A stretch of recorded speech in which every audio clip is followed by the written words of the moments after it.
Good morning. Hope everybody's doing good, and welcome to another episode of the Corona Diaries. So we just finished the little 3-part series of getting up a little bit earlier in the morning, and then yesterday we spoke and expanded a little bit on energy, and then I had a bit of an idea. I thought maybe for the coming episodes I can have a look at that routine of mine as an example, and because we've covered the early start, maybe I can look at the other elements which make up my day and just try and expand on them a little bit, try and explain the reasons why, try and describe why they're important to me, because I don't want this to just be about me telling you what I do. I really want to try and help some of you guys adopt some of my strategies to help yourselves. And I feel quite confident I can say that now, because I've had some amazing feedback from these videos. Really amazing. And I want to say thanks for that, because it's really exciting to hear that you're getting a little something out of these videos.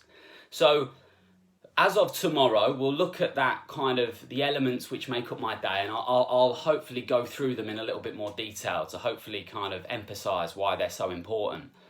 But I just wanted to spend this morning or today talking about the other reason I think so many people fail in anything that they're trying to get going, anything that they're trying to introduce which is positive in their lives. Maybe that's going running, maybe that's reading 15 pages of a book, every weeknight, whatever it may be.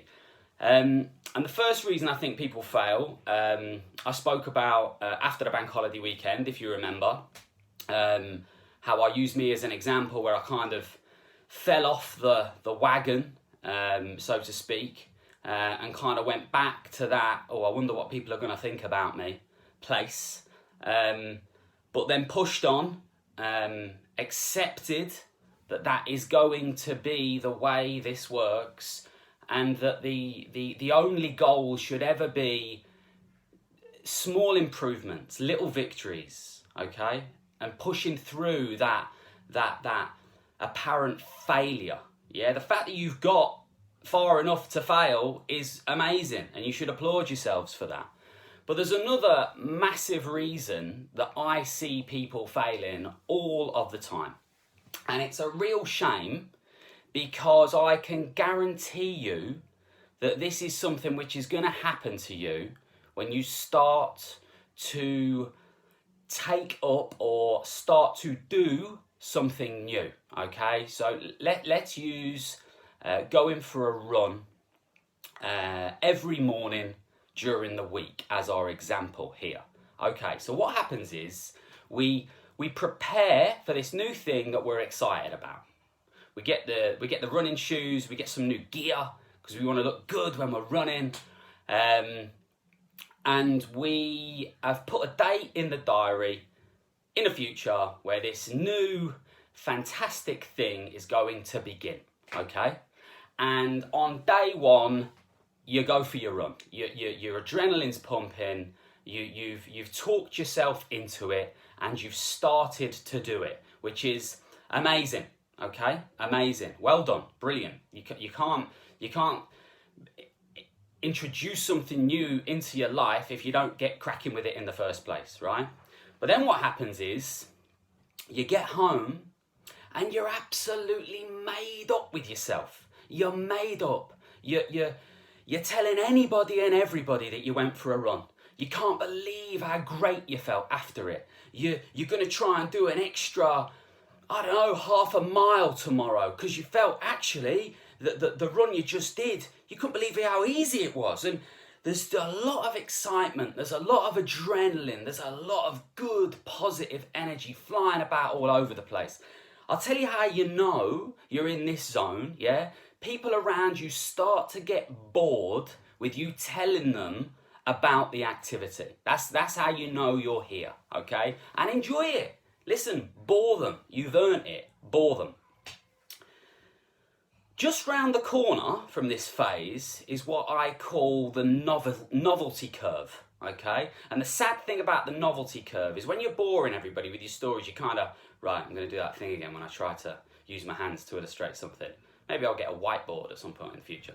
So when you're on this curve and it's going up and excitement's enjoyable and it's really great, you're going up, and that's when you're boring everybody with it. The problem with this novelty curve is it drops as steeply as it goes up. And that bit there, when you can't really be bothered anymore to go for the run, you're feeling a bit self-conscious about it, you're feeling a bit stupid that you've told everybody that, no, I'm going to keep running, I think it's amazing. I'm telling you now that is coming. 100%. People think I'm the Grim Reaper.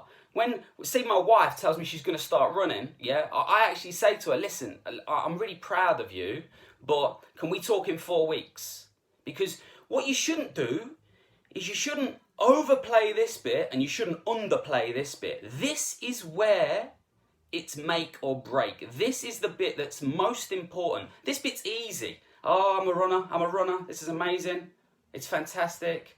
Oh, I'm getting a bit, do you know what? I might miss Tuesday. We're going out with our mates on Wednesday, so I'm not going to be able to go Thursday. And when you drop there, that is the most critical moment in time. The good news is, this drop will only last for between 1 to 4 weeks in my experience. And you have to expect it's coming, and you have to push harder than you did in the early days for that period of time. You have to push through the drop of the novelty curve, because when you get to the bottom, guess what happens? It dips, and then it slowly goes on the incline again. That's when you start to get the results. That's when you start to really get into the rhythm of it. That's when it starts to become part of your lifestyle. It moves away from being a novelty and it starts to become part of your lifestyle. You start to enjoy the benefits of it and it becomes easy again.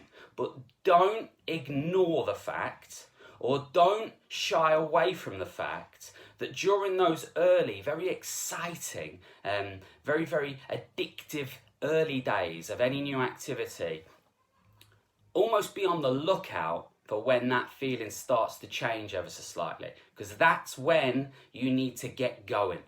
The starting bit is relatively easy. About 2 weeks in, that's when you'll make your difference.